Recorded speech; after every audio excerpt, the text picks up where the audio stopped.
Welcome to Nintendo Dads, episode 425, recorded on May 4th, 2023. May the 4th be with you. On tonight's episode, we talk about Reginator has been unleashed, Super Mario Bros. Movie prints money now, and May the 4th be with you, or should I say, Revenge of the 5th? I guess it depends on when you're listening. Jesse, you know what to do.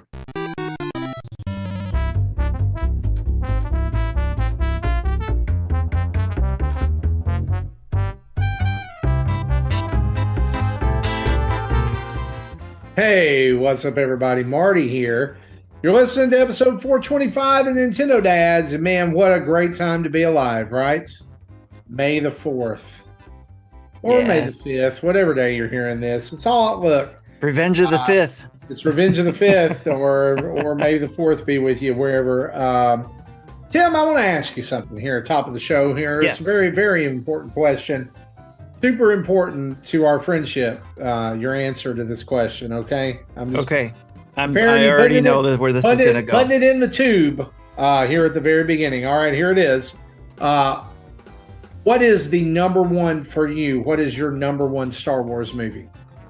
My number one Star Wars movie has always been Return of the Jedi.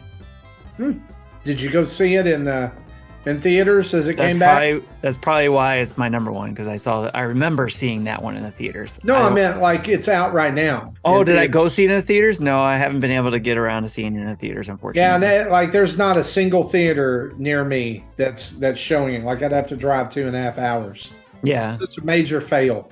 Like I wanted to do that so badly, but I'm jealous of all those Star Wars fans out there. That's a solid pick. Solid pick, Return of the Jedi. That's a good one. What we thought for a while was the last Star Wars movie, right?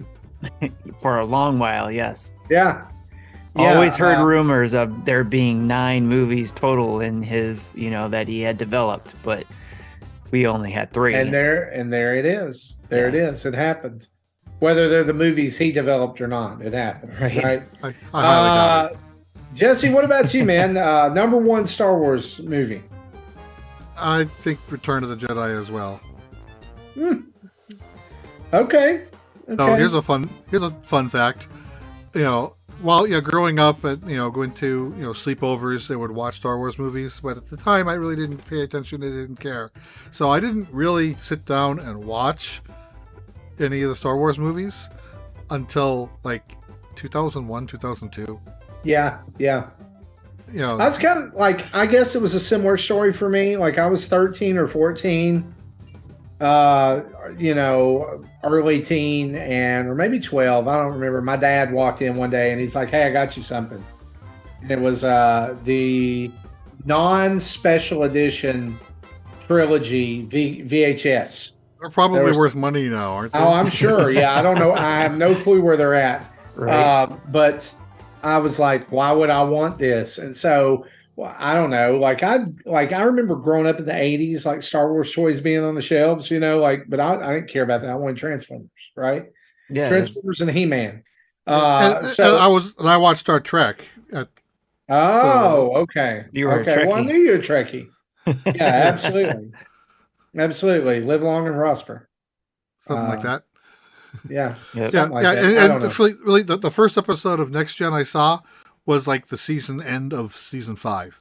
So wow. Okay, and I really liked it, and like I have to wait 3 months to watch the next episode. Yeah. Dang. Yeah, but I remember putting those tapes in, like just, I don't know, like I had a sick day or something. I was like, I'm going to try this, just see, immediately hooked. It was like, oh my gosh, this is the best thing I've ever seen in my life. Why have I waited this long to watch Star Wars, right? Yeah. And so been a lifelong fan. I'm gonna tell you, my number one Star Wars movie is Empire Strikes Back. Always will be. There's no other way. Can't go wrong with that. Favorite one. For sure.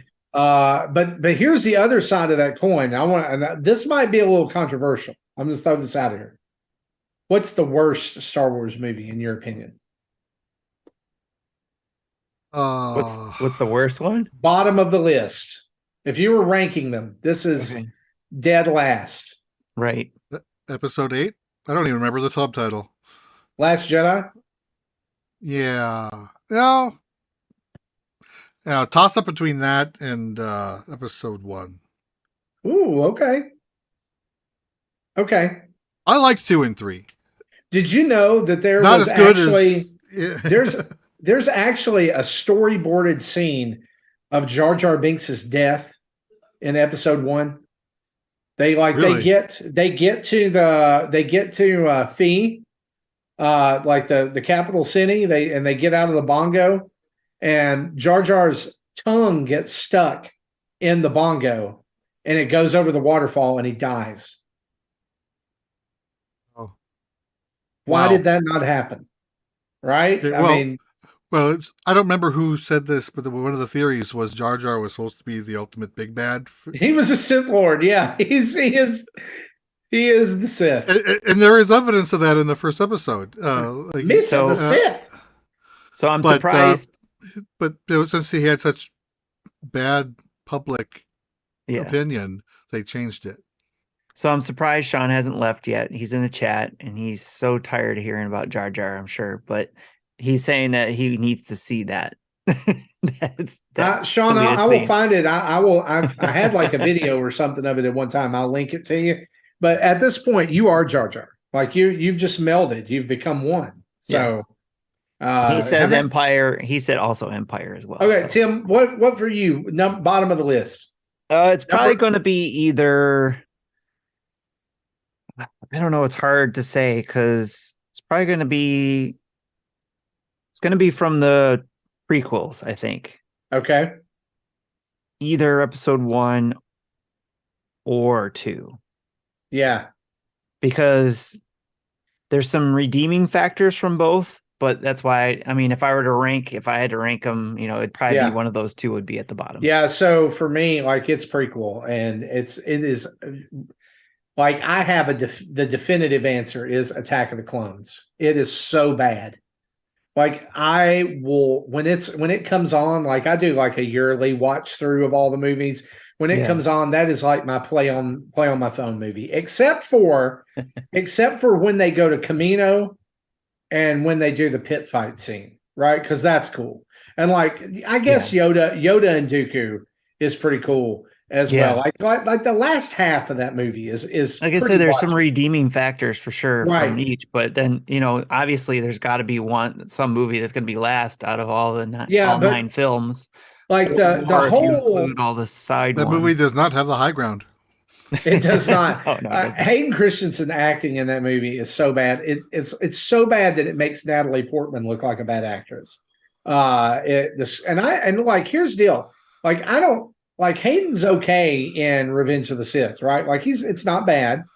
In fact, I used to not like Revenge of the Sith hardly at all. And then like the first time I saw it, I was like, this is such a depressing way to end this. I hate this movie.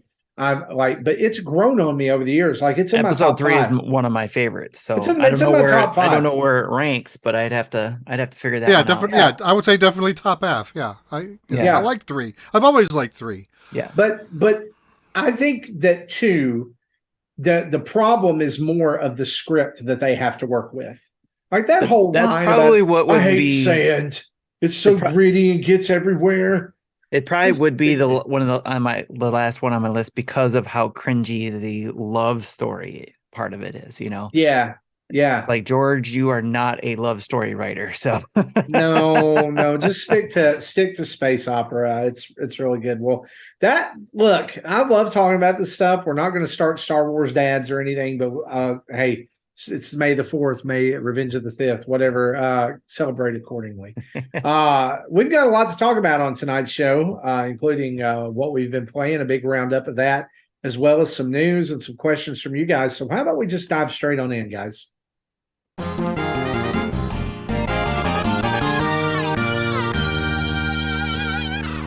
Before we start, Joshua in the chat from Facebook says, "This is my first time seeing what y'all look like, and a couple of my preconceived notions have been shattered." I said, "Glad we could help." Yeah, I'm sorry to let you down, buddy. I am not Tom Cruise. Gaming dad in there saying Star Wars dads. Hey, I would do it. Like once a month for sure. Our news each and every week, and really our show and everything that we do is brought to us by you guys over at patreon.com/Nintendo Dads. That's right. you guys are responsible for keeping the lights on over here at Nintendo Dad's HQ, and we know are who to so blame. super thankful for you. Exactly. Yeah. I mean, when people ask why, it's because of you patrons. But seriously though, we're super thankful for each and every one of you. We saw some new patrons jump on this week. And Tim, while I go and pull up some names of our new patrons, why don't you tell people what they can get if they head over to patreon.com/Nintendo Dads and join up?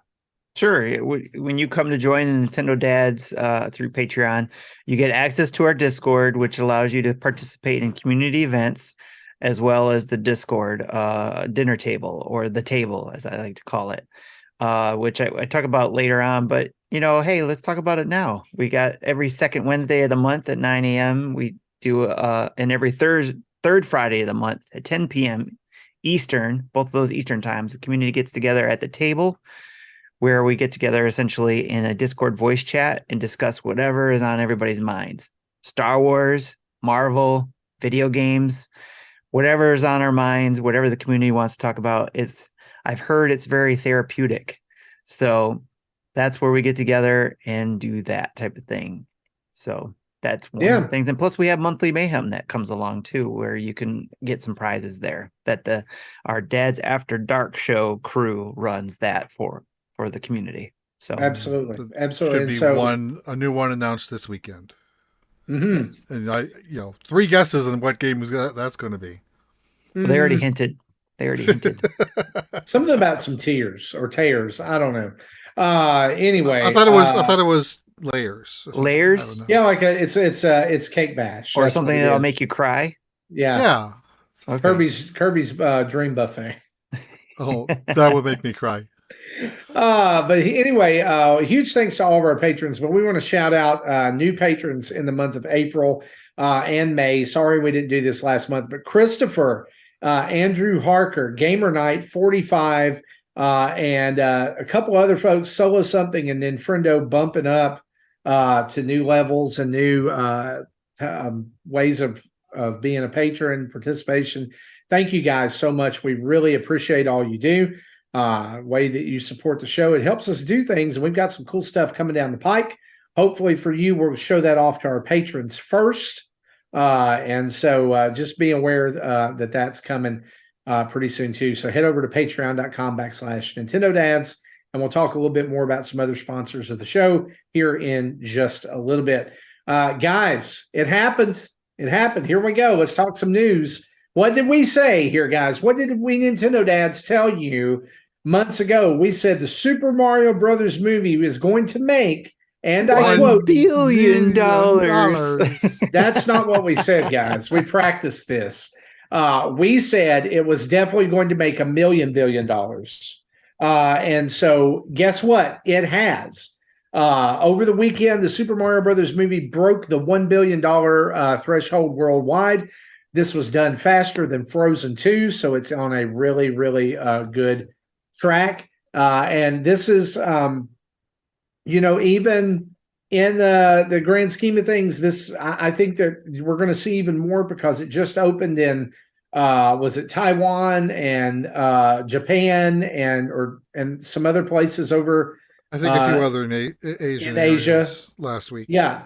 And so it's there. It's the juggernaut continues to roll week over week. It's continuing to make money. I know I've told you guys before about our little one screen theater here in town. They were originally going to have the Mario movie like for a week or 2 weeks. They have extended it multiple times here in our area because it continues to fill the theater, on a regular basis. And so I mean, that's not counting people like us who maybe have seen it multiple times, or Andre. How many times has Andre from Game Explain seen it? He's on record saying 8. Who knows if he saw it more than that? He saw the first 7 times. Who knows? He would know. He would know if he saw it more than that. The 8th time he was in Japanese. So after that, I don't know if he's seen it again. Sure. Well, there are rumors that are coming that if you have not seen it yet, it may already be available to purchase from digital services as early as next week. And this comes from Twitter, from the account When to Stream. that Apple TV, Amazon Prime Video, Google will have this not as like you get it with your subscription or whatever, but as a per play, pay to play. Yeah, buy the movie rental. for $20, rent the movie for $5. That sort of thing. Yeah, and that means it will also be, if that happens, then it's probably more than likely going to be on like pay-per-view movie channels like on Dish and DirecTV and things like that too, which really those still exist. Yes, they do. Wow. Because guess who also has satellite TV, because we can't get cable where I live. Yep, this guy. So anyway, that's just going to be more money, right? I mean, because there's some people who still they're waiting to see it, I guess, so they can watch it at home, hoping they get a little better deal or whatever. But anyway, Mario movie, gangbusters, fantastic. I can tell you from a merch standpoint that in our area, like the merch it does not stay on the shelves. Like people are buying it, at least the figures. Like they're buying the Mario, the Peach, Luigi, Toad figure, Bowser, Mario. Our Walmart had a little not an end cap, but like in the middle of an aisle, like an island thing, where it was like the front of it was Mario Kart, the Mario Kart offerings. One side was the 4 figures and the other side was all Bowser. That's been cleaned out, replenished. The only thing that has not moved, like from my standpoint, is the Mario Karts, like the individual carts themselves. Oh, really? So I haven't seen a whole lot of those selling, at least in my area. That's probably way different demographic in other areas. But I will say this, there is also a Hot Wheels Super Mario movie Hot Wheels Mario van that is out. Like it's, 2-scale Mario van that is proving to be pretty hard to find. And I'm just going to throw this out here. If anybody could find me one of those, please contact me. Yeah, I've been trying to look for that too. And me and Tim would like to have that. So if you want to find one for me and Tim, if you're like out in the morning early, you got to go early to beat the Hot Wheels scalpers. Yep. Right. So you got to, if you're there and you see the Mario van, hit Tim first, let him have it first. And then I would like one after that. They're going to find it and be like, they're going to buy like the whole row of them or something. Right. That's fine, because then they could turn around and make a buku of money with the other. I don't sanction that, by the way. I would be very angry if you did that. Let kids go. Right. Yeah. Anyway, Mario movie. Tons of fun. I really, really like to go see it again, just one time in the theater. Not watch it at home. Like I'm going to watch it at home a bunch, right? When it comes out. But I would like to get the theater experience one more time. That's a good point. Yeah. By the way, speaking of movies and video game movies, did you guys see the news this evening that the guy who plays Butcher in The Boys is very close to signing a deal to play Johnny Cage in Mortal Kombat 2? I don't know who that is, but that sounds fun. If you've seen the show, he's very Australian. He looks a lot like Kano. Like, why would you, he should have been Kano in the beginning. I don't get it. Like, maybe he's going to pull it out and it'd be amazing. I watched the first Mortal Kombat movie of the reboot, and I liked it. So yeah, it was great. I thought it was really good. Yeah, I'm totally up for that. The more Mortal Kombat characters they can bring in, the better. I was pleasantly surprised. Right? Yeah, that was the focus was right on that. So it's good to know that they're coming with a second one. Speaking of second ones, we are 8 days away, guys, from Tears of the Kingdom, or 7 days if you're listening to the audio version of this on Friday. And there are leaks. I'm actually surprised I haven't downloaded it yet. I thought I would have. Yeah, but I bet it's coming like at midnight tonight. But I ordered it from the Japan shop, so that's why I thought I'd get it. That's right. I forgot about that. So maybe hopefully I can play it Thursday afternoon like I was planned. I really hope you can, and I hope you don't spoil anything. But I won't spoil anything. But there are. What are you gonna say? I am looking forward to being able to talk about it in the next week's show, as non-spoilery as I can. Oh man, I'm thinking next week's show needs to be abbreviated so that when it unlocks digitally at 11, Central Time, I can go play. But anyway, speaking of Tears of the Kingdom, there are leaks and spoilers on social media right now. The entire game has leaked online because there are people who, through some form of nefarious means, get their hands on physical copies of the game ahead of time. Kit from the Kit and Krista show expressed his frustration at that, and also offered a solution, saying, when Metroid Prime Remastered launched digitally first and then physically later, that wonder if they would look into that more, considering that it's harder to, I know Nintendo does leak things or gets things leaked, but Metroid Prime Remastered certainly didn't leak leading up to it, and it might prevent some of that. But surprisingly enough, Reggie, that Reggie, the Reginator, Reggie Fils-Aimé, has responded to a Twitter user who pirated The Legend of Zelda Tears of the Kingdom and showed it running on his Switch. Here's the reply, and I love this. Now, imagine, I can't do Reggie, so just imagine him saying this, all right? I don't know what you want. What I do have are a very particular set of skills I have acquired over a very long career, skills that make me a nightmare for people like you. And surprise, surprise, as of today, guys, that pirate's Twitter account no longer exists. Yeah, don't know if he shut it down himself or if Twitter canned it due to Nintendo's NDA on it. And not NDA, Digital Millennium Copyright Act. Ninjas. The ninjas. He got cut off at the knees. Remember we talked about this last week? He posted that. Look, along with the hiccups and diarrhea. Oh my gosh, he's got it forever for the rest of his life. They just came in and they medically altered him. Now all he can do is hiccup and have diarrhea. That's it. That's all he can have. I didn't put this in the notes, but have you heard about Kotaku? Oh yeah, what's going on with them? Yeah. So why don't you, for listeners who have no clue, or maybe they've blocked Kotaku already, let's be honest.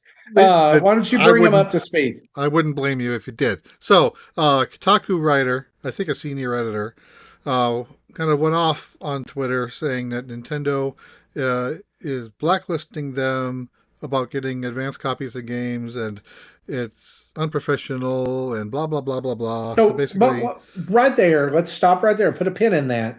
Why is Kotaku blacklisted by Nintendo? Because a lot of people don't consider them journalists anymore, if ever. That's not actually the reason. Okay. Well, so the reason that Kotaku is blacklisted started a year plus ago. Okay. When Metroid Dread dropped, and a Kotaku article discussing it linked to and promoted using an emulator to play it, even though it was a brand new game. Well, yeah, that'll do it. In other words, encouraging piracy. And they wonder why Nintendo doesn't want to work with them. Anyway, so a few days later, they put out another article saying, here's everything we learned because of the leaks. So yeah, first you complain that you're not getting a free copy, and then stating Nintendo is not being professional, and then you do this unprofessional thing about posting things that Nintendo don't want you to know about because it's not in their marketing. They don't want you to know it. It's supposed to be a secret. And some people are treating this like the Kotaku are the heroes. I'm like, no, they're taking advantage of theft. And that is not how this works. I'm surprised Kotaku's article hasn't been taken down by the ninjas. In a since deleted tweet, Luke Plunkett of Kotaku shared a photo from World War II. Yeah, he's a fun guy. Which basically said, "This is what I think about company blacklists in the video gaming space," or something like that. And it was a picture of a kamikaze pilot. Oh, I wouldn't say kamikaze if he was attacking the Japanese and the Nazis. No, yeah, that's right. It was an American pilot. Yeah, it was with all of these basically tick marks on his plane counting his kills. Yeah. Yeah. And It's just not a good look, guys. And at this point, the internet dogpile on Kotaku has become pretty massive.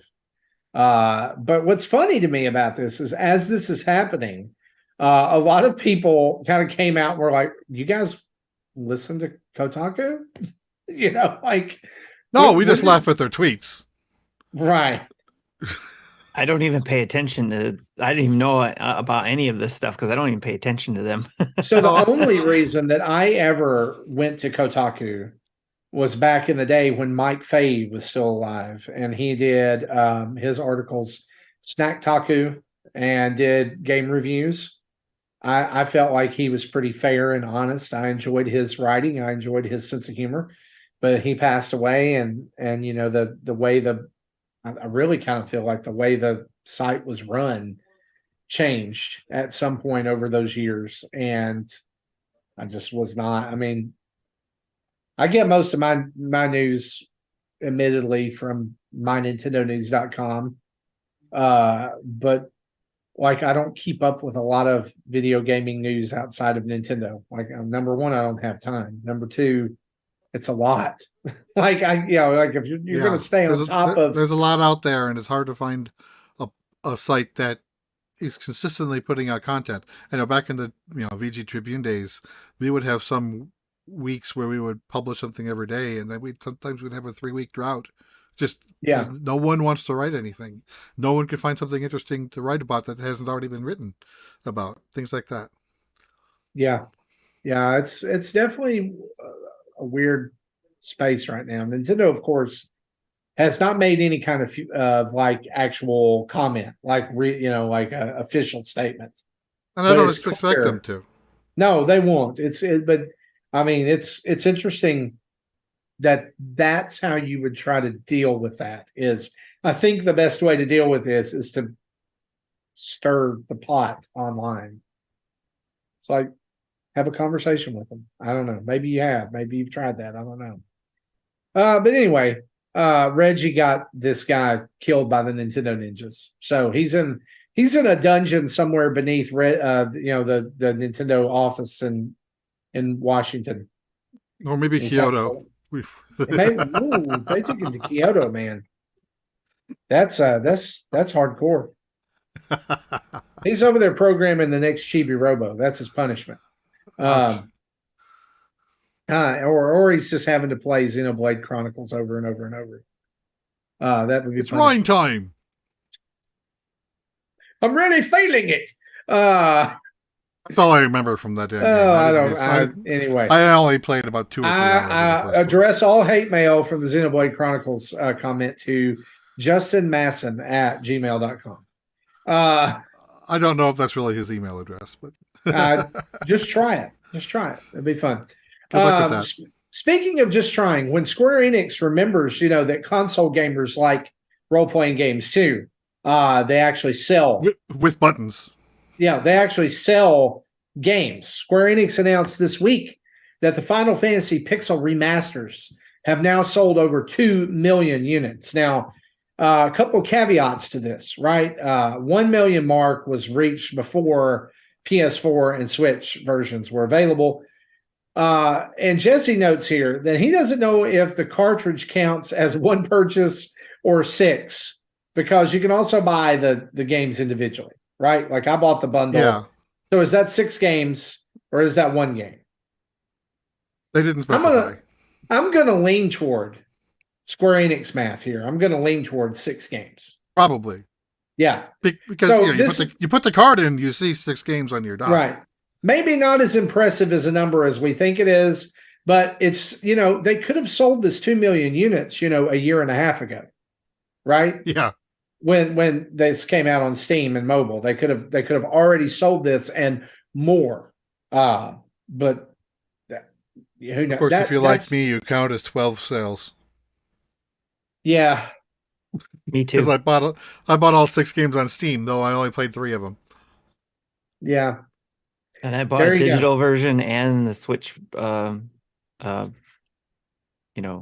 case. I love it. Physical. I only counted for 6 sales, so I'm okay.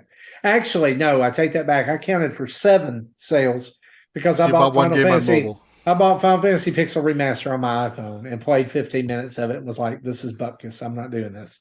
And that is the right answer. Yeah. A couple other little quick news items here. CDI, there's a name we haven't heard in a long time, right? There was a there was a CDI game back in the day called Zelda's Adventure. There was an actual Zelda-esque game. If you've ever seen the CDI version of it, it's god awful.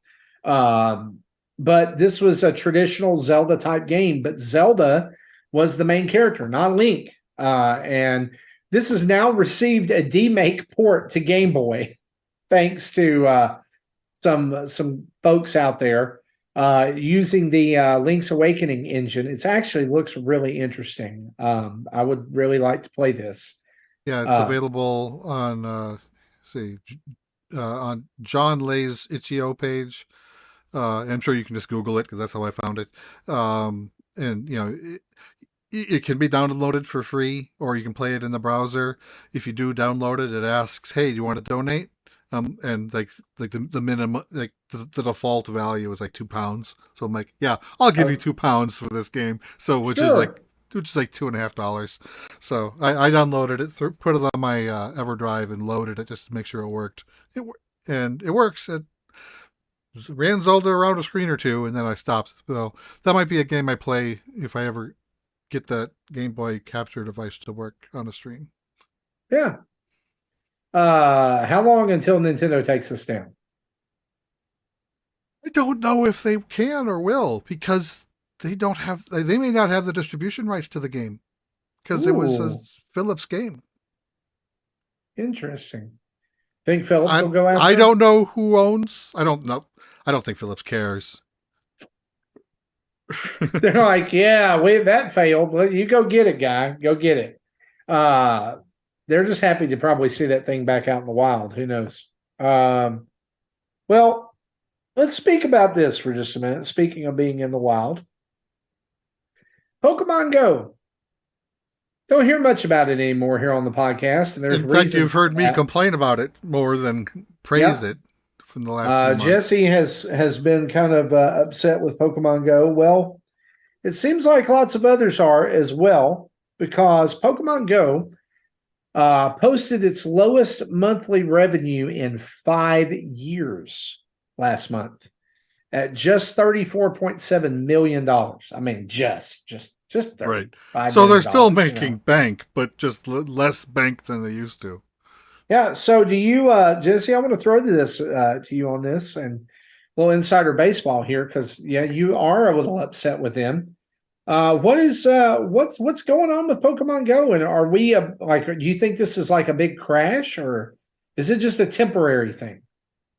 Well, a lot of people, including me, don't like how they're handling remote raid passes. They're trying to they're trying to gimp them, so people to quote unquote encourage people to go out and meet people in face to face. But 3 years of not doing that, people like not doing that. And I like not doing that. I prefer to be able to raid remotely. Yeah, it costs money to do it, and it was a good revenue stream for them. But as I said before, they've limited the number of remote raids you can do in a day. They've practically doubled the price of remote raid passes. They've introduced elite raids, which are raids you cannot remote to. You have to be there in person. So on some community days events, they have 4-star raids, which it's for a Pokemon related to what the community day was. And again, you can't remote to those. You have to be there in person. And so they're just doing what they can to try to bring these back to 2016, but people aren't ready to go back to that. They're still in the pandemic mindset, and I don't blame them.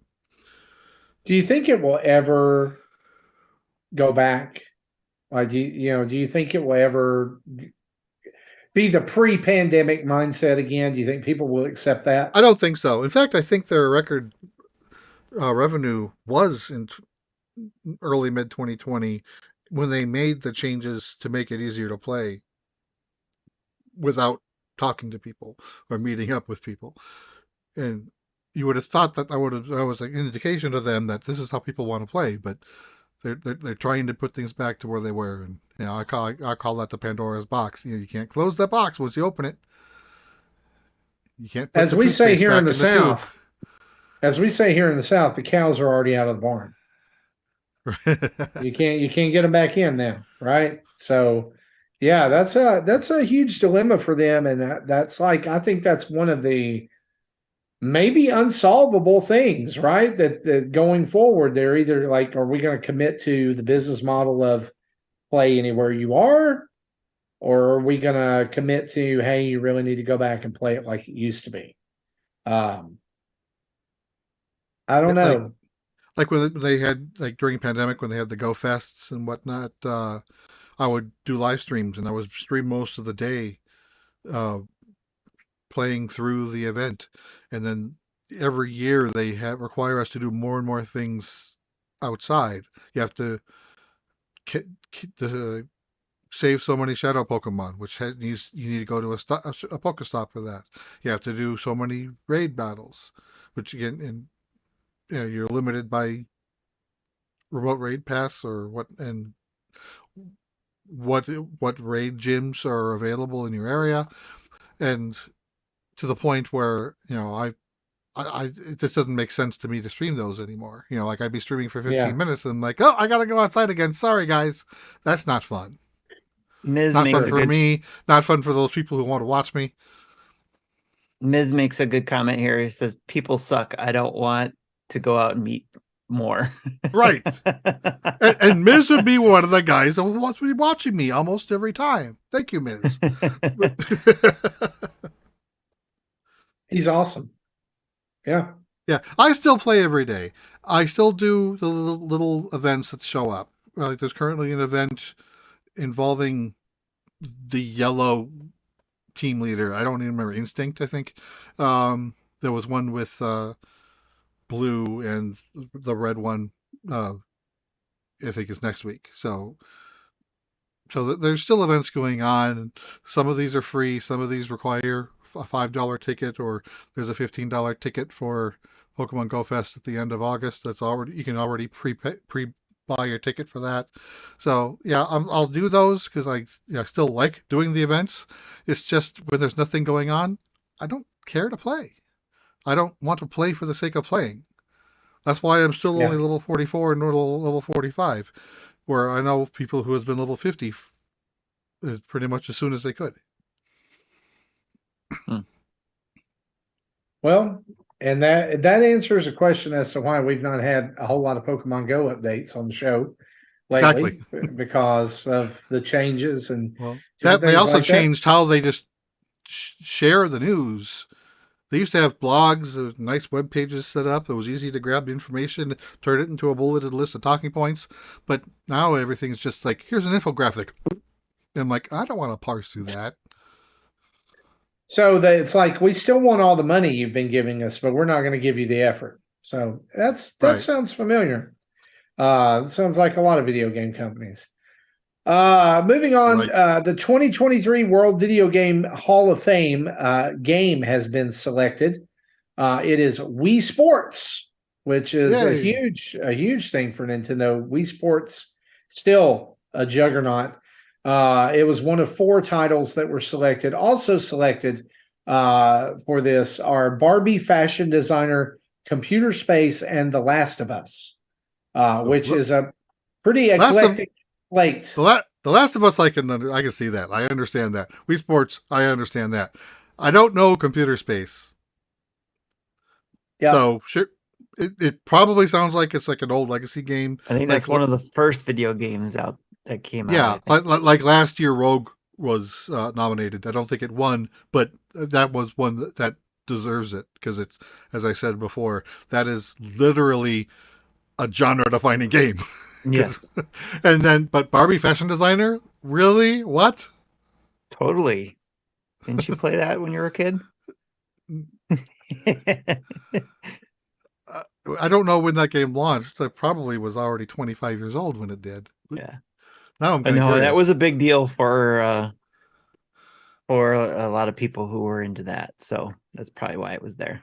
Yeah, absolutely. Oh, apparently this was a PC game from 96. So, okay, so I was 22 of them. That was 3 years off. Yeah. For PC and Mac. Okay. Well, speaking of game releases and updates, a couple of things we want to highlight here. Marvel's Midnight Suns has been canceled for Nintendo Switch, though you probably wouldn't know it. I didn't even know that was a thing.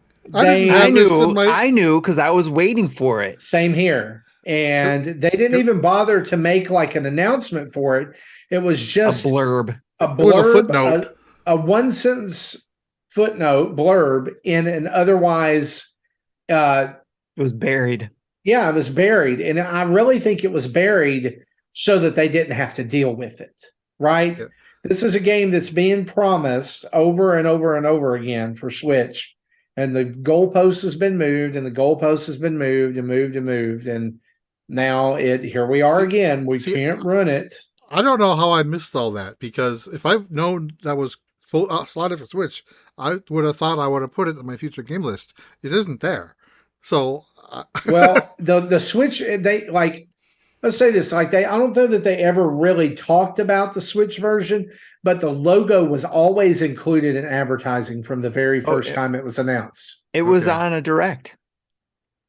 So we've seen this. Nintendo had a trailer on their website still, because I posted it. Like it's still there on their YouTube.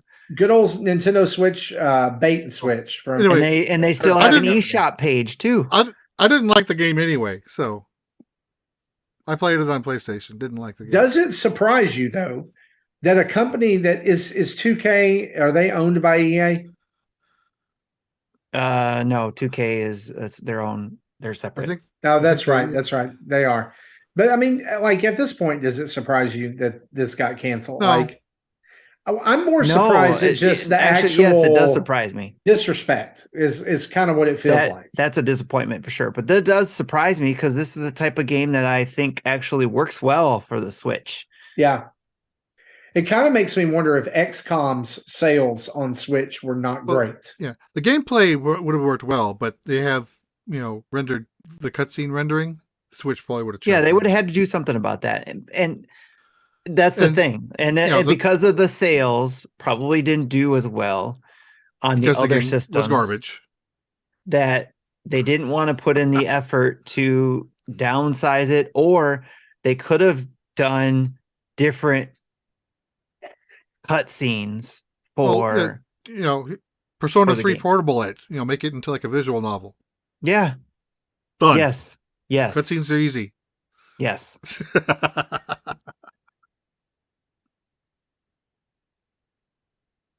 Wow. Yes, definitely. Yeah, so that was definitely disappointing. I was going to try it during that trial period that PlayStation had, but I missed out on it. Like I fired it up, got to see the beginning of it, and then something took me away, and then I was like, I liked how the story started. I just didn't like the gameplay. Well, then maybe it's a blessing in disguise. Speaking of Star Wars, Fortnite has an event right now highlighting the Clone Wars era or the prequel era of Star Wars. You can go in and you can buy Anakin Skywalker costume. You can get Amidala. You can get some clone troopers. You can even earn Darth Maul by doing missions and getting intergalactic credits that level up.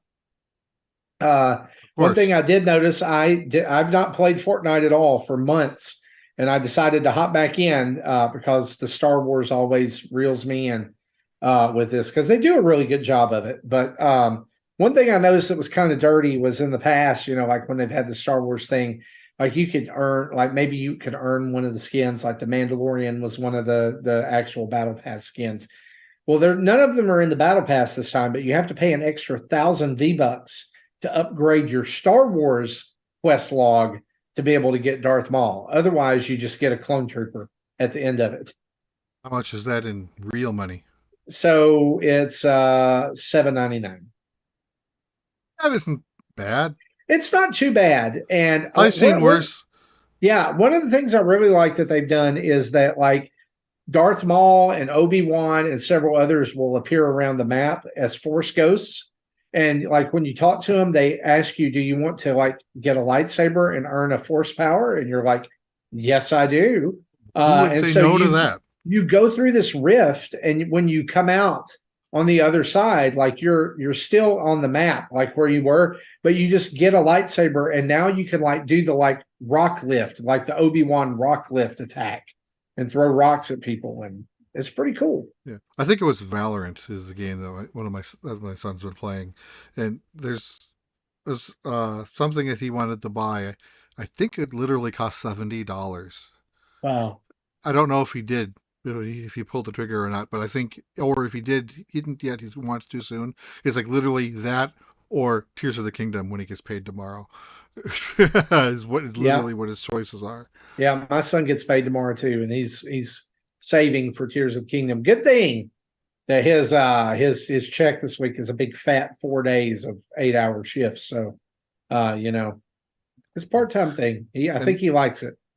He's definitely going to like it when he sees the money, because he doesn't really have to do. He's in that wonderful age when you can make money and don't have to really do anything with it. And the money looks better when he can put in full-time hours.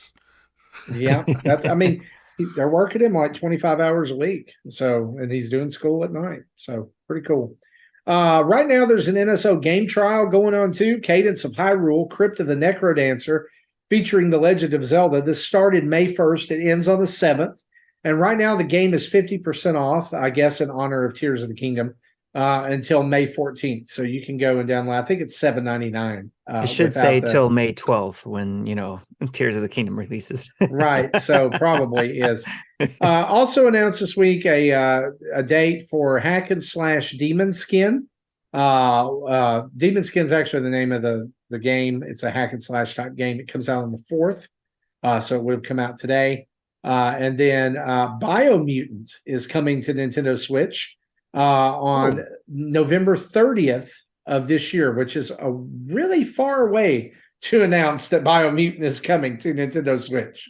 Right. So when I wrote the notes about Crypt of the Necrodancer, it was 50% off, $10 instead of $20. I just looked again; it's down to 80% off. It's $4. This is a no-brainer, guys. The graphics are gorgeous, remixed Zelda tunes. It is a little weird to play if you don't like rhythm-based gameplay, but you should check it out for $5. Come on, yeah, exactly. That's exactly how I feel about it. What happened? We just heard some maniacal laughter in the background. I was like, yeah, that's exactly how I feel about it. You heard my son in the other room then. Yeah. Well, guys, that's our news for this week. Let's take a quick break to hear an ad from our wonderful sponsor, Manscaped. Samus receives a distress signal and travels to the farthest reaches of space to stop hair from exploiting your face and Metroids. She helps you discover manscaped.com and learns their prophecies foretold of your arrival. They left abilities for you to defeat those unwanted hairs. After gathering abilities and tools like the Beard Hedger Pro Kit with the 20-point zoom wheel beard hedger, beard shampoo, conditioner, oil, and balm, or the Performance Package 4.0 with skin-safe electric trimmer, ear and nose hair trimmer, crop preserver, and crop reviver, you can defeat this hair exploitation. After those hairs under control, having those hairs under control, or have those hairs under control, but they're dirtier than a couple space pirates on Talon 4, then start a peak hygiene plan starting at $18.99 per shipment and keep those shampoos, body washes, and conditioners all coming in on a regular basis. Unseal our discount with NINDADS for 20% and free shipping at manscaped.com.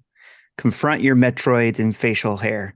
Make it your prime directive today and save with the discount code NINDADS for 20% and free shipping.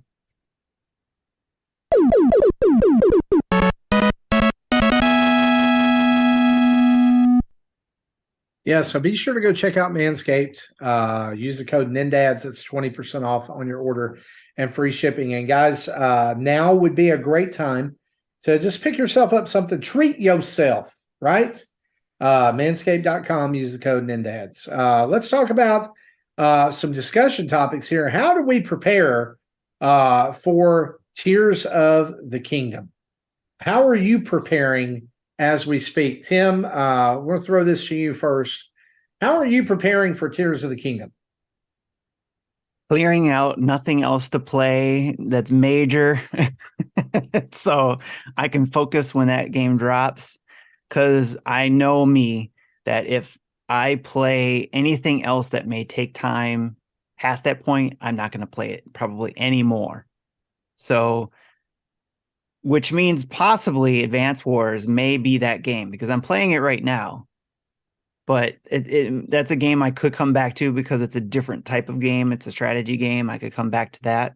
But anything else like Tears of the Kingdom or long play RPG or action RPG, I definitely, that's going to be my game. That's going to probably be played for the next several years, like Breath of the Wild. So, but yeah, to be honest, it's like I can't keep my mind off of wanting to play that game ever since that last trailer dropped. It's like I have to play it, and I can't. That's why I don't mind playing Advance Wars, because it's like I can play that as a strategy game. It's like playing chess or whatever, and it's not taking away for when I'm done playing it. Like, I'm afraid I won't be able to finish it when Tears of the Kingdom comes. So that's how I'm preparing, just not playing anything else essentially, except for those quick games, that I can just pick up and play a couple rounds of. Yeah, and that's the problem is, like, for me, multiple RPG collections that I care about have dropped in the last 2 to 3 weeks. Mega Man Battle Network, Final Fantasy Pixel Remaster, Super Dungeon Maker, which is not a collection, but it's I definitely want to sink some time and effort into that game. There's so much to play right now, and Tears of the Kingdom. Tim, I may be doing this one like you did, little bites, here and there. Like, we don't even know if there's going to be shrines. We don't know how does progression happen in this game, right? Like, how are we leveling up the stamina bar? Is the stamina bar even a thing? Like, or how do we get more hearts? Is that through dungeons? Do we fight? We know nothing. I love this. I hate it and I love it at the same time. Well, that's the fun part about discovering everything, right? Yeah, just like the first game. Like, going into Breath of the Wild, we at least knew that there was going to be like shrines. You were going to have to complete some puzzles. There weren't going to be traditional Zelda dungeons. This time it's like, hey, we know nothing. Nintendo's even like, hey, we don't even know. We're all going to just play it together, right? Yes. Except for those folks who decided it'd be fun to have it early. I don't know. Yeah. Jesse, you've alluded to your plan a little bit, but how are you preparing for Tears of the Kingdom? Yeah, well, I am first not reading Kotaku articles. Yeah. That is just downright spoiling the game. And then they wonder why they're continuously blacklisted. Anyway, I'm not really doing anything special leading up to it. I'll talk about it more later, but I'm in the middle of playing Final Fantasy IV now. I don't know if I'll finish it before Tears of the Kingdom comes out, because that is a longer game than the first 3 Famicom games. But we'll see how far I get in it. And then again, I pre-ordered it through the Japan eShop, so I should be able to play it Thursday afternoon.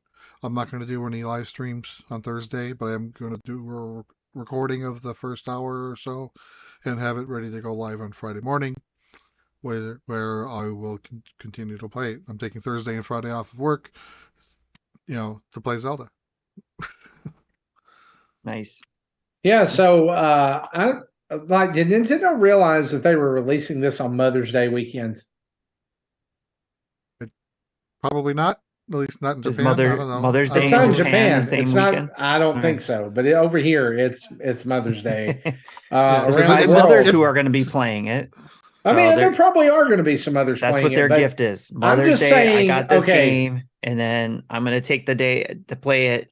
You take the kid's dad or significant other out That so sounds I like can a play great this plan. game. Sounds like a great plan. That's what those mothers are saying. Mother's Day this year falls on my wife's birthday as well. So my birthday is also the Monday after that. So it's like birthday weekend. So many people in our family have May birthdays. So it's like I told her the other day, I said, I'm probably going to get about an hour with this game all weekend, right? And she's like, yeah, probably. So my plan for Tears of the Kingdom is how I'm preparing is silently weeping at night after she has gone to sleep. I'm shedding my own Tears of the Kingdom. Maybe when it launches, while we're doing our podcast towards the end of it, maybe we all just, once we get to a point when it's downloaded and everything, that we all play together, our own games, obviously, but sit here and chit chat about it or whatever.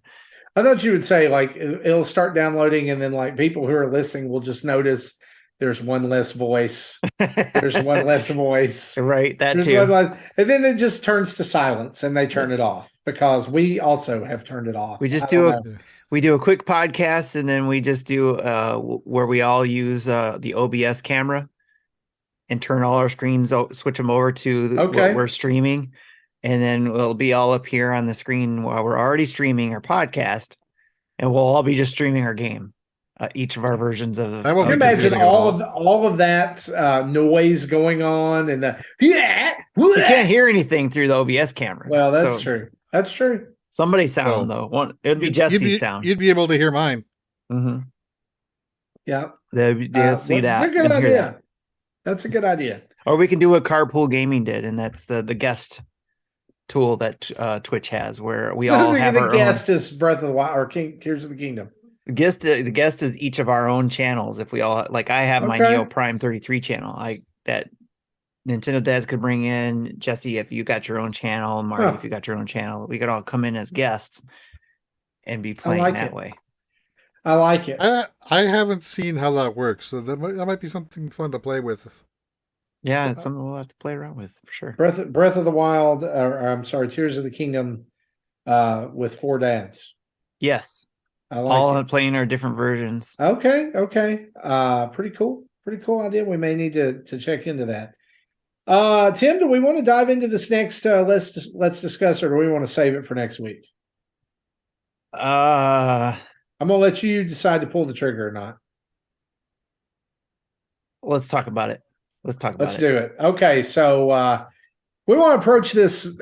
We've approached this on the show before. We've gone back and forth about it, but at this point in the Switch's lifespan, it is now 2023.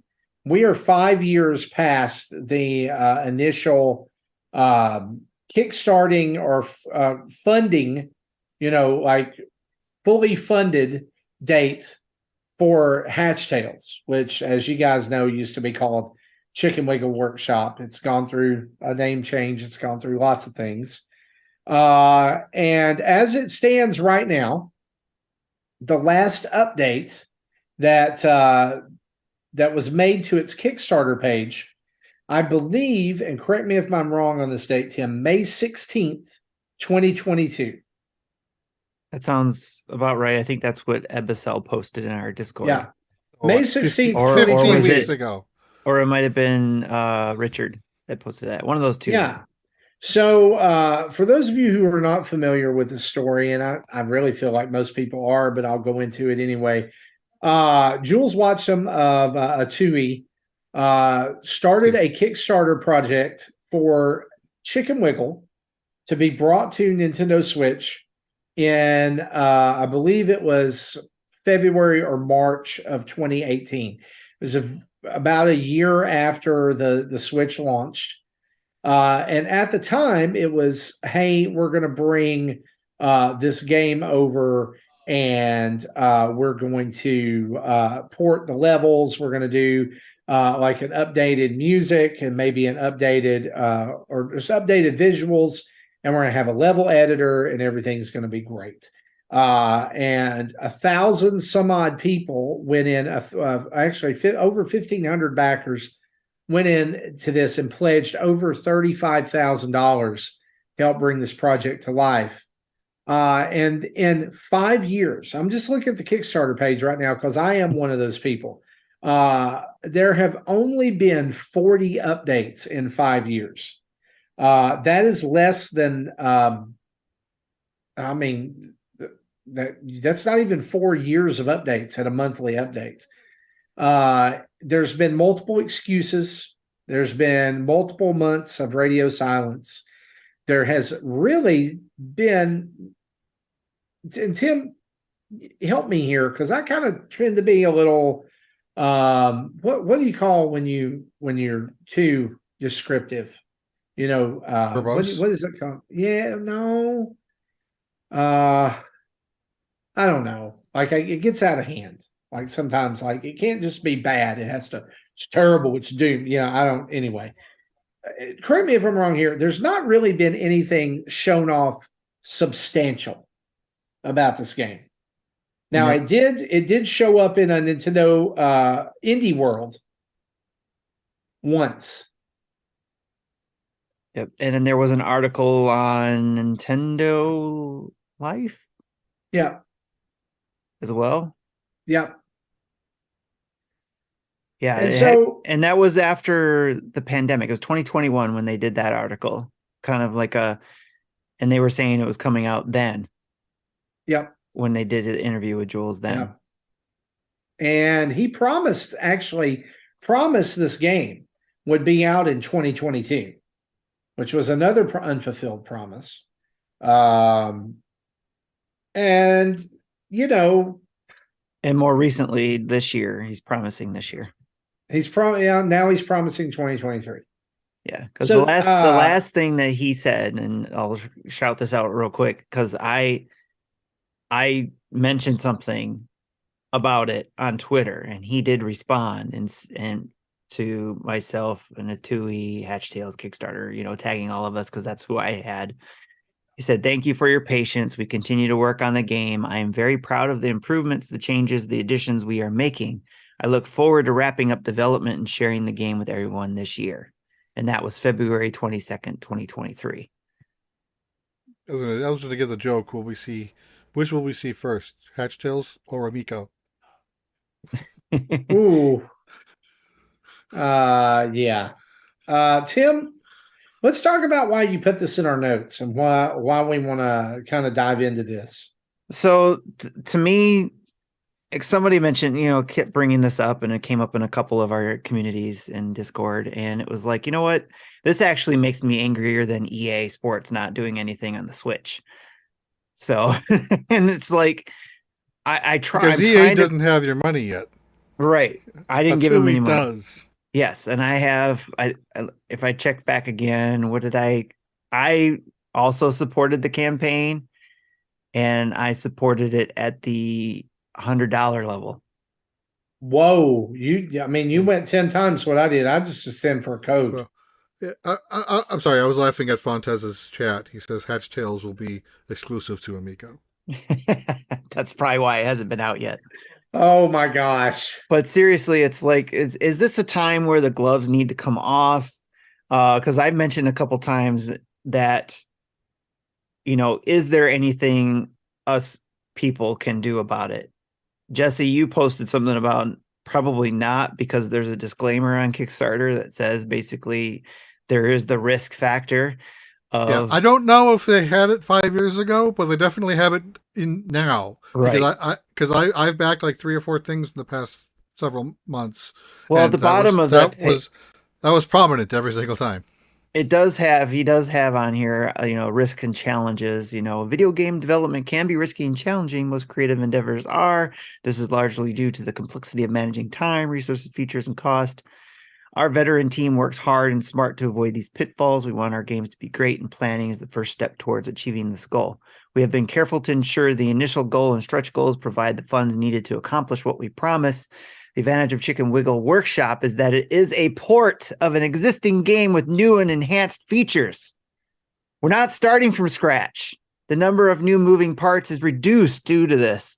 We already have experience on Nintendo Switch with the release of Mutant Mudds collections, Xenodrifter and Totes the Goat already on Nintendo's new console, which helps lower the overall risk of the project.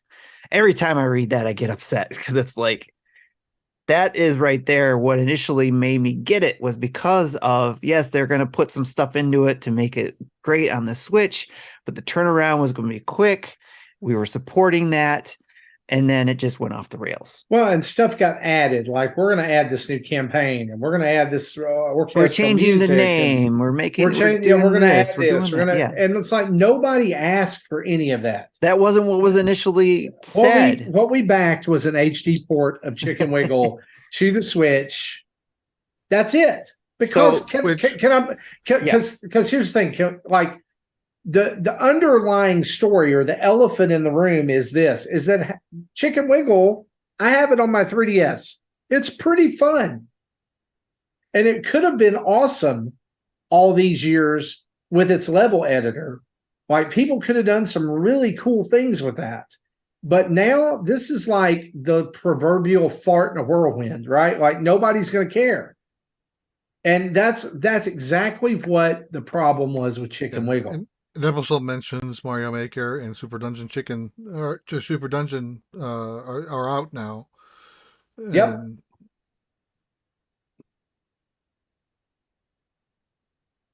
And so since those are already out in the wild, like, unless this game is coming with something just crazy different, then what does it matter anymore? You know? Like, I really feel like a ton of backers are not even going to like download this game when it comes out. Like, they're just going to let their download code sit. Yeah. So this is where, like I said, I had been toying with ideas, and Jesse was like, not sure. And probably others were not sure if we can do anything about it. Kickstarter does have, if you scroll down at the bottom of the campaign, the ability to report this to Kickstarter. There's options. Yeah, but reporting to Kickstarter is things like this. I made a game 15 years ago. This person is trying to basically sell my game. Like, I own the IP to it, so I would report it. That's what the report's for. Well, they have here. First one is concerns about rewards, project completion, or creator communication. That okay. That is a choice. And then they have another one that says this project breaks one of our rules, and then you have to go over all the rules and see if it breaks, the rules. But those are the two main ones that I would look at for that. And then there's a report spam or abusive behavior or intellectual property violation. It's neither of those. Although, yeah, it's neither one of those. So it'd be one of those first two. So I wonder what would happen is if everybody who backed this project were to hit up Kickstarter with these things, if they haven't done so already. If you go to that page and you're like, this is the final straw, because it's like, there needs to be something communication wise. Yeah. We got something from Jules on Twitter and if Jules is listening, great. Thank you for listening to us, but we want you to know we're upset as fans of your work. Mm-hmm. We're looking forward to this and not hearing a damn thing about it. That is stupid. And what makes it hurt more is that you do have games you're coming out with. You do have game projects you're working on, and the excuses you've made to come out with those games to say, well, we still have to make money. We still have to do things. I understand that, but you still have to communicate just like you would if this was something you were, announced before people backing your project.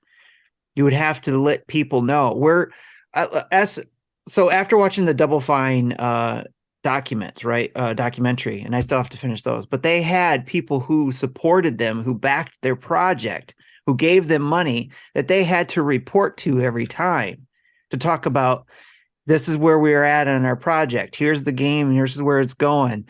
They always had to report to those people who get paid that money to come out with that game. Psychonauts too. Yeah, where are those people? It should be treated like I didn't do it, but you two bought shares in the company, or at least in this project. Yes. And so, the business owner is his job is to make the stockholders happy. Other, other, Yeah. otherwise, that person normally, if it was in a normal business situation, the board of directors would fire the CEO. Yeah. But It's just this isn't that situation, but it should be treated as such. not to communicate with your people, especially with the tools that Kickstarter gives over the year, not giving something, be transparent if you have to. Not the worst thing is not to talk to anybody about anything. Be transparent. Yeah, just be transparent. I don't even know what he could say at this point, but just be transparent. Just be like, just there's nothing new to report. I haven't had time to work on it. I'm working on this other project to make money for the company. Like you said, when people start asking and banging on your door for information, you're saying, well, I had to work on this game to make money. Yeah. Tell us that every month. Give us something every month, while you're building this. Say, okay, we're working on this. We couldn't work on this because of XYZ, whatever that may be. You tell us what that is. We deserve that. But it's just stupid that we can't get that type of thing, and it's ridiculous that we got. Even I'll say I don't want to see another Picross game before this comes out from you. Like, notice that another because they did one. Yeah, Pictui. They did Run Box Run. They've done all kinds of stuff. Here's the deal: is that what I think Tim is getting at, and what I think summing up a lot of frustration here, right? Is that there are ways to avoid the frustration that we have, and that's called give us updates. Show a video of development. Let us hear some of the music. Let us see a level. Let us know a percentage that's done. It's been 5 years, and there's literally no, hey, I'm 20% done. Hey, I'm 40% done. Hey, we're 60% done. There's been nothing. And that I went off on a tangent when I was mentioning this before. It was basically, we like Joel's work. Yeah. We support his work. And when he announced that they got the Dementium license back, I was excited for that. But then I was like, oh, wait, Chicken Wiggle. I can't get excited about Dementium because of you still owe me the Chicken Wiggle. Kitchen Wiggle, whatever this doggone game is called. You still owe me a game. So I can't get excited about the Dementium stuff until you give us what you promised, or at least, said you were going to give us, and I supported you for, because I want to support you going forward in your other games, but I can't trust you right now. I can't trust a TUI to give me things that I want, and I can't buy any of their games right now because you're not giving me what I supported you in the original place for. Well, I think what it comes down to is, we have other games, right, that we've been waiting on that have been delayed. Tears of the Kingdom has been delayed. Metroid Prime 4 has been delayed. There's lots of other games that have been delayed. But every time that there's a delay, guess what they've done? They've communicated. And it's like, hey, it's going to be ready now. Or, hey, even with Tears of the Kingdom, we saw it, what we thought were way too early, and then it got delayed a couple times. But every time it was like, here's a new look at it. It's still coming, but we're working on it. We want it to be fantastic, but it's going to take a little bit longer. But here's some new stuff, right? It's not just been, hey, it's progressing. We're coming along with it. It's going to be there. We promise. Well, we didn't even get that for a year. We didn't even get that. It's coming along. Yeah. Except for the last message to say that it's coming along. I totally get all of the frustration there with it. Yes. And again, it's like the route I was ready to go, I don't want to do. Even if we could. I want to support a TUI. I want to support Jules. I want this game. Yep. And I want to hear communication on it. And I know Jules has come out before and said, that's not his forte. That's not his thing. He's a developer, obviously. But you can hire someone who is. You can hire somebody. Yes. if you're going to be a developer, you could hire somebody or get a community manager to help you out. Maybe you don't have the money to get a marketer and all that kind of stuff, but I'm sure there's some community manager that's starting out that would love to have this opportunity to help manage your community and help you communicate. So Yeah. And so if I had the time, I would even offer it myself, but We I got don't have we the got time. some weird people in the chat right now. okay. All right. Well, All right. Thanks for letting me vent on yeah. Stay tuned for more news on that. Patch Tales. Or not. Or not. we could just go straight to what we've been playing because we've already mentioned events. Yeah, let's do it.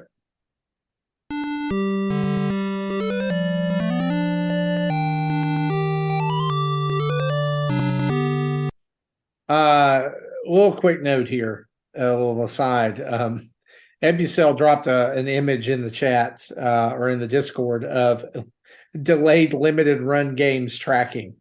And I feel like our good friend John Blanco from Dad's After Dark wants to have a word with us about this, because I know he's says, does limited run ever release anything? I have a Mega Man thing that they did, or maybe that was Fan Gamer. I can't remember. Yeah, I got Shantae from them, and it does come. It's just the year after you order it. Yep. Yeah. I ordered the I hope Sammy's not watching, but or listening, but No, it was limited run. Wily Wars was limited run. I got a limited run for the Doom stuff that they had for that you could order the helmet and all that kind of stuff. And Sammy loves Doom, so that was gonna be Christmas, but that got delayed, and now it's going to be for his birthday. But I think it got delayed again. Let's look at the chart here.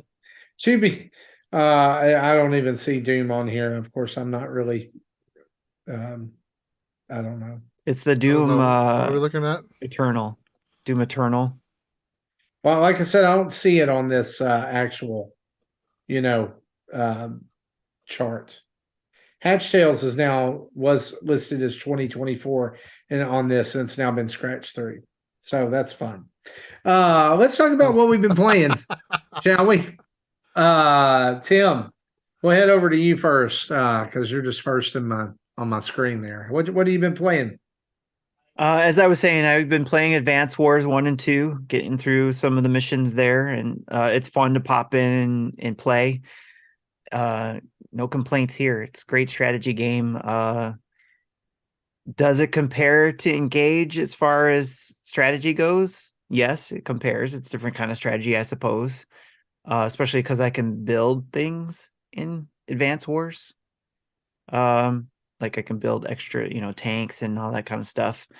I'm sure there's other things that'll happen that I'll get reminded of that I could do in there that I don't remember once I get further in the missions. So lots to do more there, and I'm looking forward to playing that some more. I've also been playing Disney Speedstorm and just enjoying the heck out of that. Like I said before, I love Asphalt. No surprise in that one. I loved Asphalt 9. So and of course I love racing games, and Disney Speedstorm has some great characters. It races the same like Asphalt, where you got to get through some tracks and beat other players and earn some points in order to boost your characters and boost your carts. So it's a lot of fun. I haven't, other than the Ultimate Founders pack that I bought into, I haven't had to put any more money into it yet, or even if I wanted to, I haven't had to do that yet. It's just been having fun racing. So that's all I've been playing between those two games. That's what's been keeping me busy when I have a moment to play. Cool. Jesse, what about you, man? Okay, so I did finish, or I won't say finish, but I rolled credits on Shadows over Loathing, and the way it basically I got a bad ending, and I think in order to get the good ending, I have to complete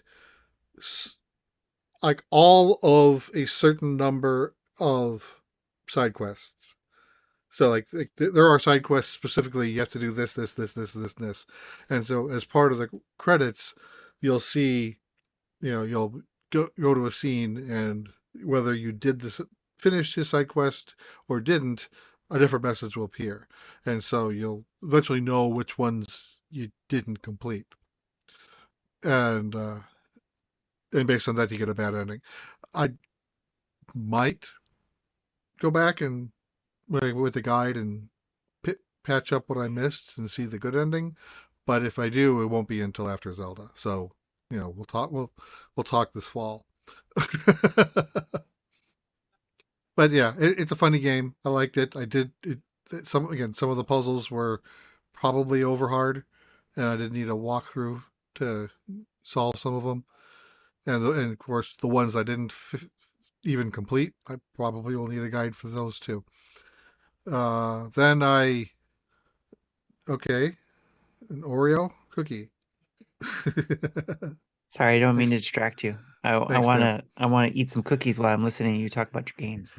Okay, all right. So then I started and finished Final Fantasy. I did it with 4 times XP, 4 times Gil, and actually got to level 99 just before the final boss. And the final boss actually, it pretty much, most of the bosses I didn't even have to do strategy at that point since I was so over leveled. I just auto attacked and it was gone in 2 or 3 rounds. The final boss, I probably should have used strategy instead of auto attack because I did end up winning, but I almost not.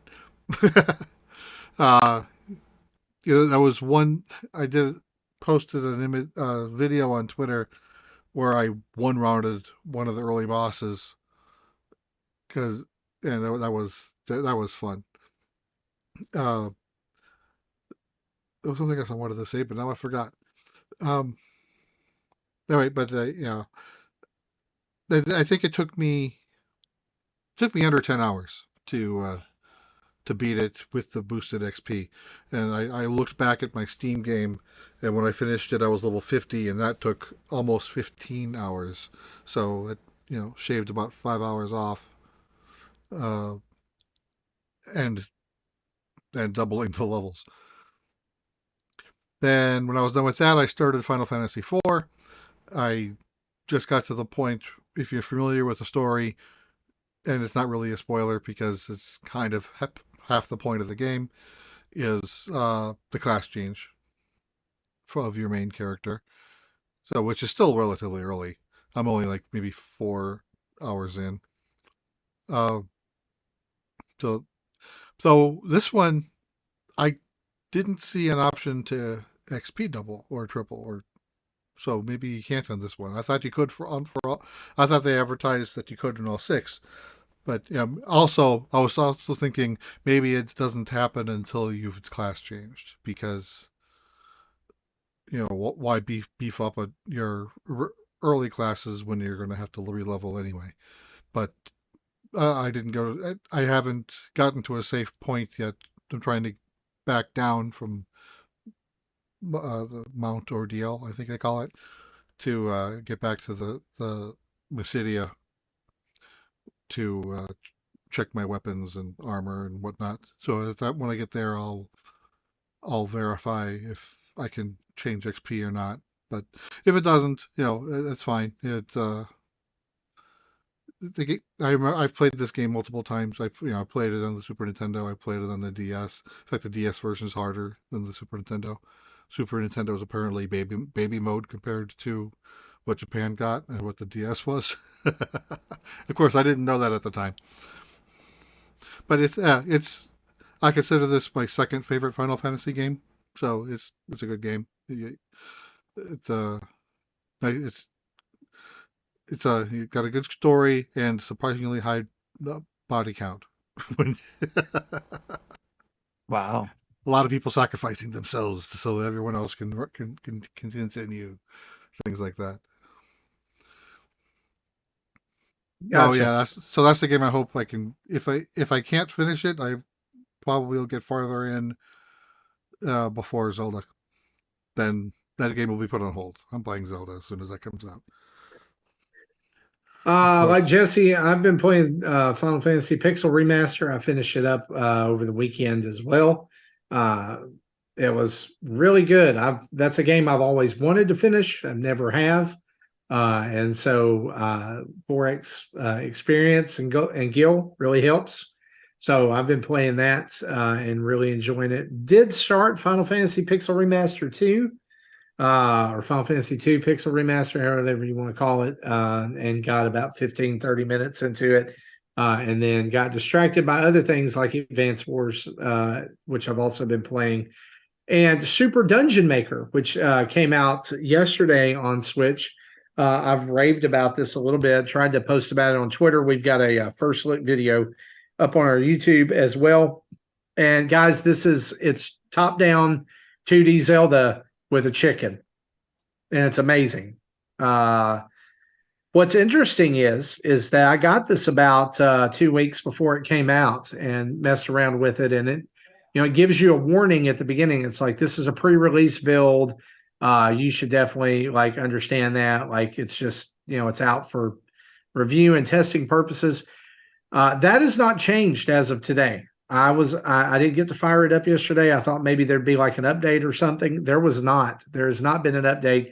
So when you fire up this totally released game that you pay money for, it says it's pre-release. Watch out. Understand some things are buggy. I proved that in the very first dungeon, because what happens is you start the game, it drops you into a dungeon, and you can make your way through that to kind of get accustomed to how the game plays. But then they bring you out and you can go through a tutorial with these little chicks at a sandbox, and you're in this village. And up near the top right-hand corner, there's a house. If you go in, it just drops you into a randomly generated dungeon, and you can play through that. So I made it to the boss, which is like Moldurm, or the worm in Link to the Past. You have to hit its tail, it gets faster and faster. Well, it killed me. So it asks if I want to continue. It drops me back at the beginning of the dungeon. I make my way back to the boss and go in the room and cannot fight the boss, because when you go into the room the first time, instead of shutting you in via the door, it drops a block, an immovable block in the path into the room. That block was still there when I went back. So there was no way to finish the dungeon.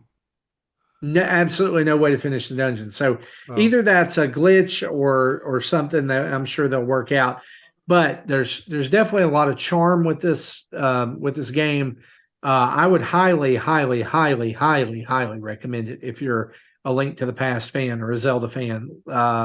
It's literally Legend of Zelda Maker with a chicken. So Tim, are you buying it right now? Very good. I can't wait to see what you think about it. And I also picked it up, and it's on sale for $16. Yeah, and so here's the thing: people have been asking, Marty, is there a single player campaign? Not that I've found yet. I haven't been able to put a lot of time into it, but what I've put in has really, really impressed me. There are those dungeons that you can I just found, and it dropped me into. The other thing is there's online dungeons, and so based on how robust the online community for this is going to be, we could be in dungeons for years. All right, with this, and you can theme them and do different things. It's really cool. Little package. You could tell that people who made this game really loved Zelda.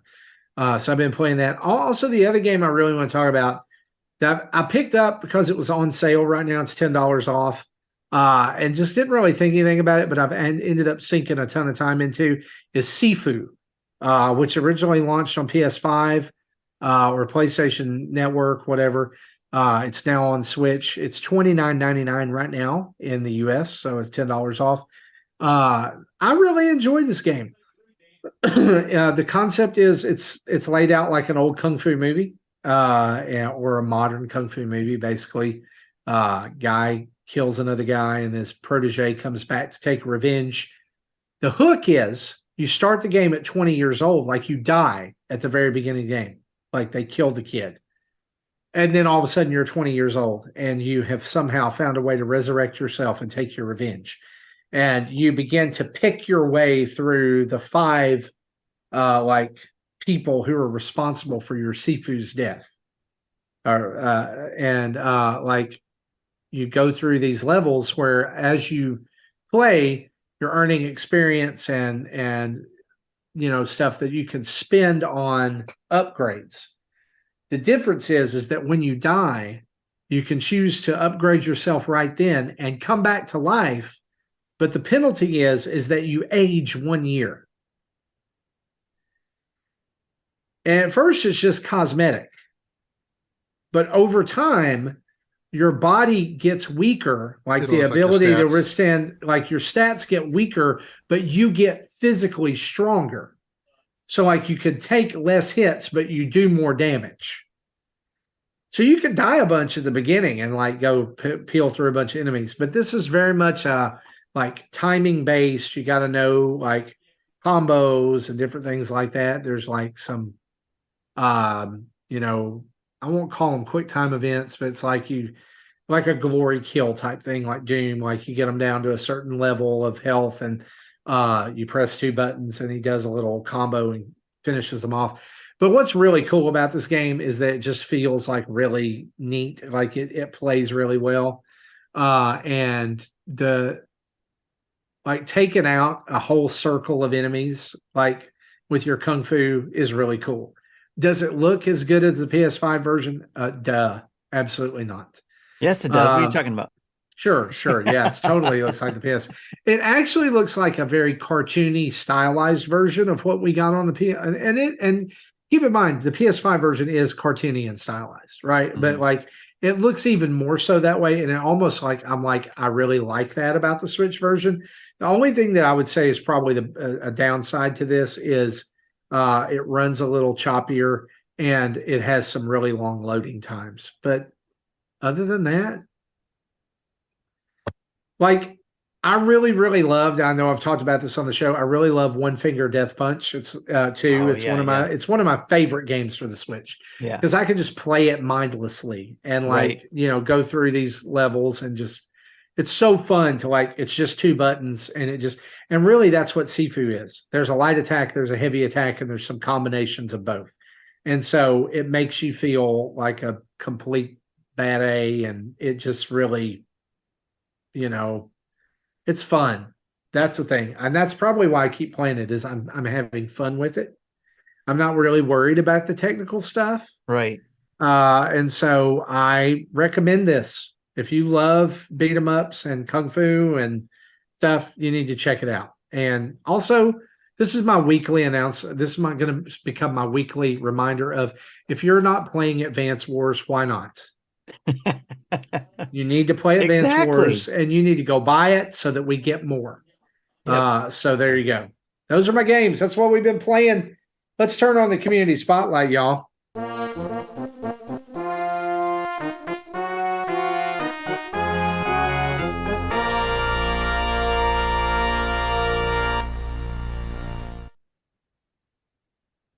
All right, so we have our contests going on. Just as a reminder, it's not going on, it's actually ended. But to let you guys know, Tears of the NINDADS contest, where you will win one of 3 prizes, which is we have it on our Twitter page, and I should have probably looked that up before mentioning that. But basically, you're going to win some package for the Tears of the Kingdom stuff. And the reason why we call it the Tears of the NINDADS is because you might be winning one of our actual things that we pre-ordered if we don't get multiples of what we pre-ordered. So a lot of things are in play. So we're hoping that we actually get to keep some of the stuff we pre-ordered. But the contest was if you subscribe to us by May 1st, either through Patreon or Twitch, that you get entered in this pool. And then if you're in both, you get double. And then you also get added for every year you've been a subscriber, you get a ticket to win one of these prizes. So we're putting together the list right now. It's not as easy as I made it sound because we have to pull from different sources and clean up the list and all that kind of stuff. So we're gonna be doing that along with our other contest, which was the follower contest. If you followed us at any of our social medias, you would get entered in the contest to win a prize there as well, which Marty had given at one point on one of the shows just spontaneously. And I don't even remember what the heck the prize was. Yeah, the so the prize is one standard release from premium Oh yeah, it was a edition games. premium edition games thing. Yeah, that's right. Yeah, so you Premium would get to streets. go to their website, pick out a premium edition version of the game or a premium edition release. And basically, when we say standard edition, what we mean is just the regular, whatever. Like if there's like a super deluxe $100 version, that is not what Yes. we're giving away. So yeah, So that is the other one that's hard to pull together, but we have to pull together all the different followers by that time. So keep an eye out for your DMs or your emails or however we can get in contact with the winners, plus be announcing them here on our show in the next couple shows. So we'll hopefully have an announcement of those winners. All right. So moving on, we got a couple questions from our community. First up is Warren G. Akers. He asks, excluding the upcoming Tears of the Kingdom game, what game would you choose if you had to pick only one Zelda game to play for the rest of your life? easy, Wind Waker. I think I'm going Wind Waker as well. I would pick Breath of the Wild because I spent 5 years playing it. I'm sure I could spend a lot more time with it. So Somehow I knew that was the one you were gonna pick, but that's a good pick. There is so much content in there that I could get lost in, and if there wasn't other games for me to play, I probably would still be playing that even though I beat it. So Gotcha. definitely good choices though. Wind Waker is a good choice too. So either that or Twilight Princess probably I think could have been a good one. But yeah, Breath of the Wild is my Still choice. waiting for that Switch port. Yes. All right. Next question is from Darth Platypus. May the 4th to you all. Do you have a favorite Star Wars movie, show, or game? And we all kind of talked about our movie, but do you have a favorite show or game, favorite Star Wars show or game? Star Wars Rebels is a masterpiece. So good. Yeah, I remember watching that show, but I'm really fuzzy about how it ended. So all this, the tie-in with what we're seeing in Mandalorian and what we will see with the Ashoka show is kind of new to me. Even though I've seen this once, but I didn't retain any of it because at the time I forgot the animation was canon. Gotcha. I realized that at the when the kind of like the stinger scene or an end scene in Rogue One. I won't spoil it, what happens, but a character is shown. I'm like, why is he around? Oh, that's right. The cartoons are canon. So if you know what I'm talking about, you know what I'm talking about. Very true. Oh yeah. As far as game, I think it would be Fallen Order. That was probably the game that I went just wow. That is just so good. Yeah, I can't argue with that one for the game. I haven't enjoyed any of the Star Wars games, like going back to even the Wii era. I tried playing Force Unleashed. Is that what that was? Back then? For the Switch or back then? On the Wii. Okay, gotcha. Yeah. Yeah, and I didn't really care. I got you one better. I played it on the DS. Okay, but the game I did like it was on the Atari 2600. I think it was I don't remember what the name of it. It might have been crap. It was the second episode. Empire? 5. Empire Strikes Back. Yeah. Okay. Or I think that's what it was. But it was basically there's a bunch of AT-ATs walking around, and you are this tiny little ship that you've got to like just fly around and shoot it out. And you can't shoot its legs because its legs are so thin, so it does no damage. You have to hit this torso. But of course, if you're aiming for a torso, you're you're susceptible to their attacks. And you just got to do as much as you can, because if they reach the far right of the screen, game over. Gotcha. Nice. Yeah, my show is probably Mandalorian, just because it's just so darn good. In the game, I have to agree, is Fallen Order. That's such a great game. So, and Yeah, let's see my game was Empire Strikes Back. I just looked it up. Okay. Somebody in the chat, Fontes said episode 1 Pod Racer was a good game for them. And I actually enjoyed Pod Racer, but it actually left a bad taste in my mouth because when I was playing that game, when it came out for the Switch, it killed my Switch, like overheated it or something, or killed my Joy-Cons. It's like something happened where my Joy-Cons didn't work anymore. I remember you talked about that. And I had to get new Joy-Cons or whatever. It was just like something happened, and it was like I thought it was the game's fault. Like something's glitchy with the game, but it was my my poor Joy-Cons.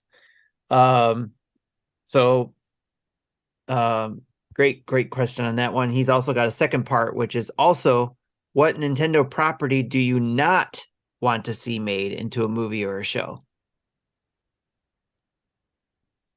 First thought as a joke answer would be Urban Champion. But, that nice climbers. Duck Hunt.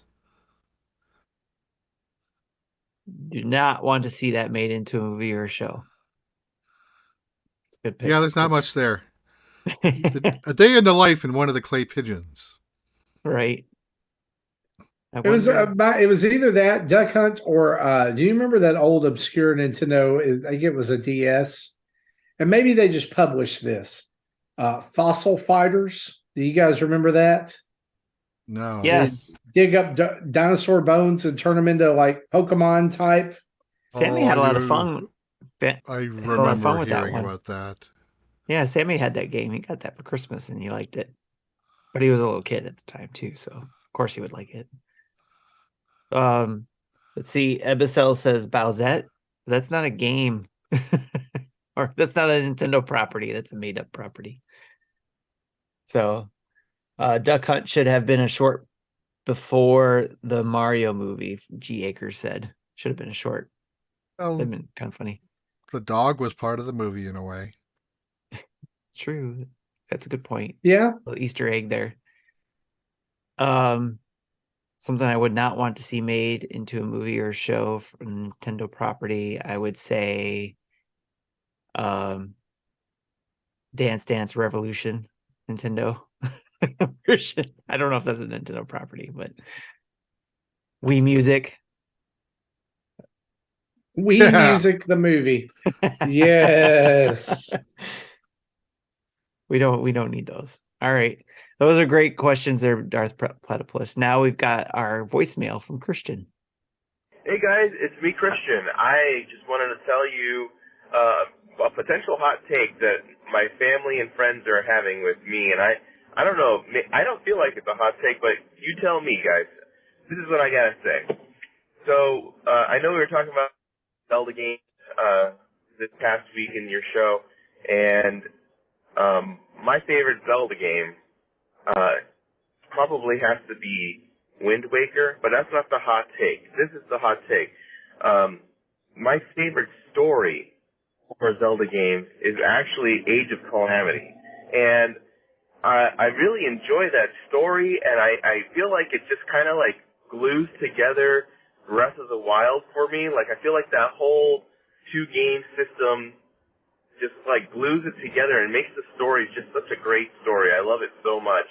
And I don't know, I just feel like that for me is like the best Zelda story ever told. Well, you guys tell me what you think. Is Age of Calamity not even a game? Because people don't talk about that game enough, for me, in my opinion. I feel like that game's such a great game. The mechanics of the game, if you like beat 'em up, you definitely got that. But just the story of the game, just, man, so many great things. Anyway, I hope you guys have a great day. Thanks again for your awesome show. Hopefully one day I'll get to be on the show. I'm trying my best to get to the producer level. You know, I'm saving up all my money. All right, guys. I hope you guys have a great day. Talk to you later. Yeah. So Always such a good voicemail from Christian. yeah, I think part of the reason, like, I can see why he would say that's got the best story. In general, Zelda games don't have good stories. You know, so they have a plot. It's usually pretty loose, and it's just an excuse to get you from point A to point Z. But you know, Nintendo didn't write the story. I'm sure they had some input, but this was a game by Tecmo Koei or Koei Tecmo. I don't know which one they call it. They put themselves first anymore. They change up. It's like Bandai Namco or Namco Bandai. I forget which one's which. But so that I can see why that would have a better story than other Zelda games because Nintendo didn't write it. Yeah, I would really I agree that like the story of Breath of the Wild and Age of the Calamity leading into that is really done well. You know, it's the first time, at least in a long time, that they've really embraced the overarching story. And it's not just a retelling of the same, you know, save the princess, save Hyrule type thing. I thought it was really well done. I'm trying to figure out why he said it was a hot take, though, because that makes sense because of how the game was created. And I think the hot take is that Age of Calamity is his favorite Zelda game. Or if his favorite story. If his family disagrees with that, what do they think? You didn't say that. Yeah, I'm trying to figure out where the hot take is here because I don't think that's necessarily a hot take. It's like I understand what he's saying. Wind Waker is his favorite Zelda, but favorite story-wise is Age of Calamity, which makes perfect sense because it was built for that, along with the hack and slash type stuff. But that's the reason why I enjoy Age of Calamity.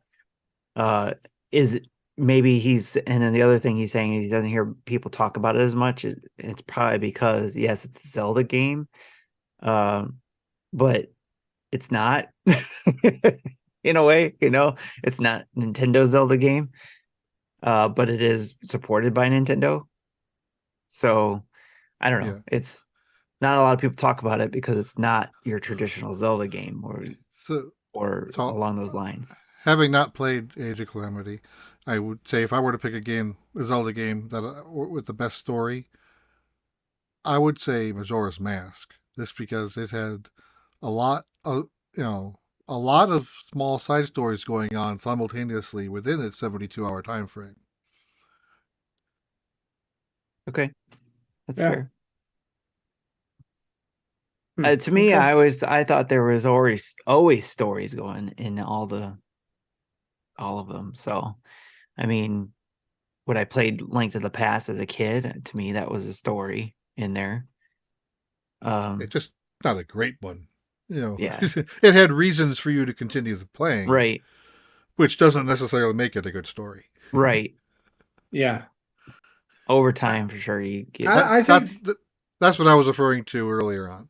Yes, I thought that Twilight Princess handled its story pretty well.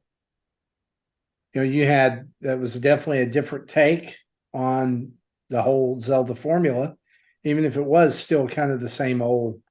You know, save the princess because there's calamities happening. You got to go to the dungeons. You got to get stuff, but yeah, I mean, like I thought it did a really good job moving Zelda in a different direction. So, yeah, very interesting. Good stuff, guys. Well, this has been episode 425 of Nintendo Dads. We want to thank you for hanging out with us, and as usual. We want to say a huge thanks as we close out the show to our Patreon producers, Dave Ernsberger, RJ Kern, Jacqueline Amira, Solo Something. And as well, we want to say a huge thanks to our other 90-plus patrons. You're the guys who keep the lights on over here, and you're super special. We thank you guys for that. You can become a patron of the show, too, by heading over to patreon.com/Nintendo Dads. Either $1, $5, $10, or $30 a month to get you access to all kinds of perks over there. And also special thanks to our 13 Twitch subscribers who also get access to our Discord for being subscribers to the show over there. And, we've crested 1,400 Twitch followers, and we're heading towards 6,800 YouTube subscribers. And so you guys are so good to us. Keep liking, sharing, and subscribing everything to help people find the show. We want to thank you. We wouldn't be here if it weren't for you. And also remember, you can head over to nintendodads.org for all kinds of things like our Spotify podcast feeds for Game Pass news, Dads After Dark, and the Retro Logic family of podcasts, our latest YouTube videos and tweets, all of our social media, Patreon, and Extra Life pages, and lots more. Don't forget to check out our sponsor, Manscaped. You can head over to manscaped.com. Get 20% off your order with free shipping with the code NINDADS. That's NINDADS. Email us at nintendodads@gmail.com or call in and leave a voicemail at 929-25-NDADS. That's 929-256-3237. Big thanks to OC Remix for the music used throughout the show. And reminder, wherever you listen to us in your audio podcatcher of choice, go leave us a 5-star review and some comments. It helps people find the show, and it just pushes us on up the charts where you guys know we should be. But we need your help to get there. And so every little bit helps. For me, for Tim, for Jesse, this has been episode 425. We'll see you next week. Bye-bye.